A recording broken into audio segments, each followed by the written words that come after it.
Hey folks, today I am excited to share with you a classic Lenovo Thinkpad X220 that I have repurposed for use with Jason KM4ACK's 73 Linux. This is a 12-year-old laptop that I have upgraded with 16 gig of RAM, a new SSD, and a fresh 6-cell battery. Why would I go to the trouble of reviving a 12-year-old laptop, you may ask? Well, first, I had it. It was sitting in my stack of previously loved devices, and I've been looking for an excuse to get this thing back into service.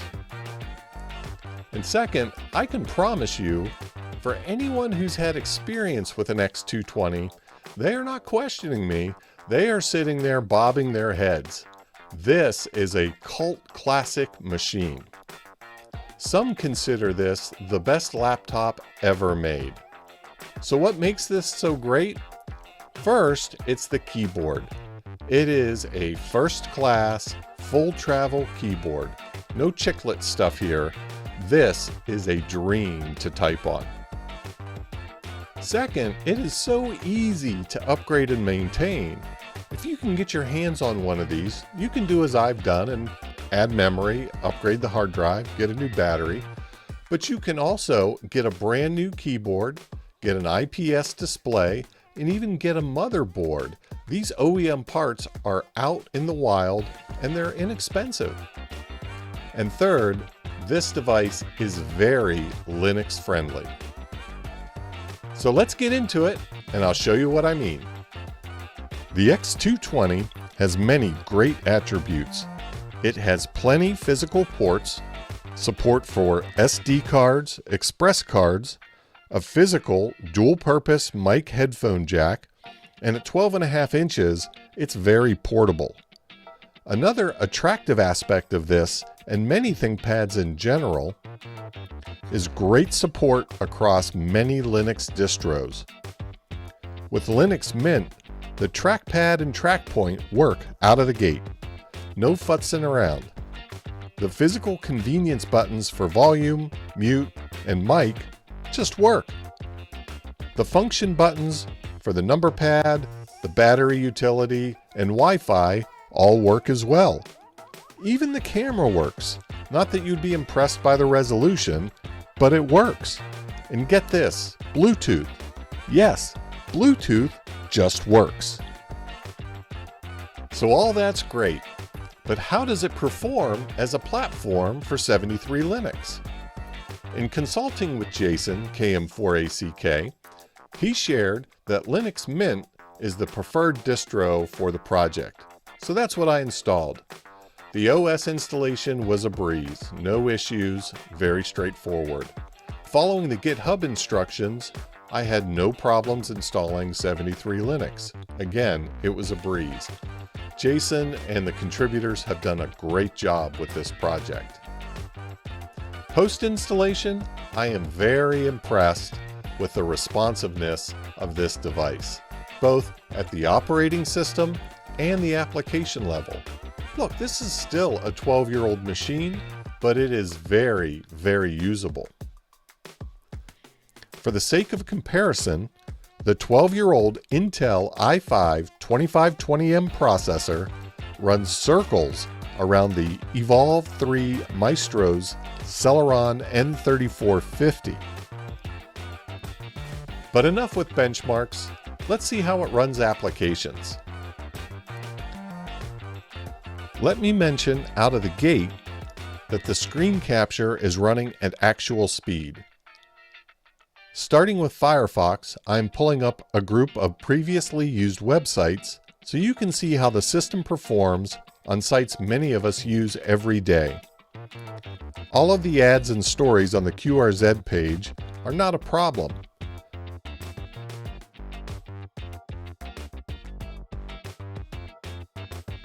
Here is the AMSAT Oscar Satellite status page. It's a simple page and it loads quickly. Ouch! Here it looks like someone wasn't paying attention to the scheduled Russian spacewalk. Here is the POTA site, a more contemporary site using current web technologies, and still, there's no problem navigating this site.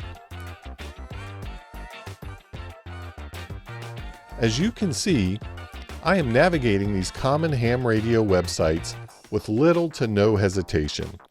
Web browsing is not a problem. Here is hams.at, a site used by satellite operators to schedule upcoming passes. Oh, by the way, the browser is not the only thing I have open. I have multiple workspaces open. I have hammers running in another workspace, CQR log running in another. And while we're here, let's open some apps so you can see how quickly they start. Here is gpredict, showing us the location of satellites. It opens very quickly. And here is FLDigi, also opening respectably fast. I am accessing these workspaces with gestures. This is a 3-finger gesture on the trackpad, and it just works as you would expect. As you can see, no problems moving apps between workspaces. Everything works smoothly. In addition to these apps running, I am obviously also running the screen recorder you are watching. There is some multitasking going on here. Here is an example of Bluetooth just working. I am able to connect to my smartphone without issue. If I pull the device info, you can see it's actually connected and pulling that device. I like to use this to send files from my laptop to another machine without requiring some intermediary device or a cable.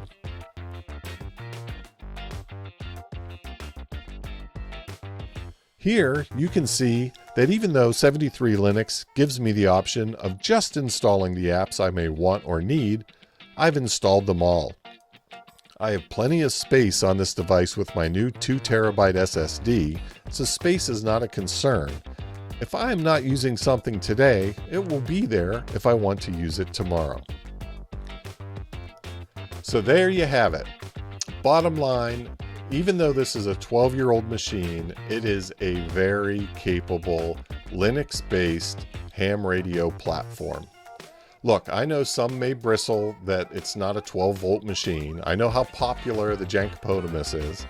But in my mind, if you take a look at the performance, plus the strong Linux support, the keyboard, the multitude of ports, the availability of replacement parts, this is a better system in the long run.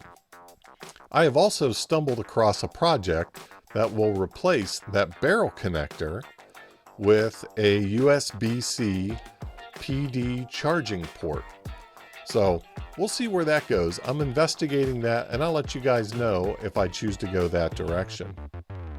If you have an opportunity to pick up one of these old Thinkpads, especially one with a legit keyboard, for say $100 or less, I suggest you give it a try.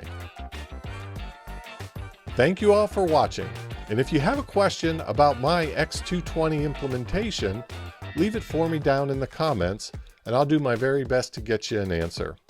Until then, 73, and we'll see you next time.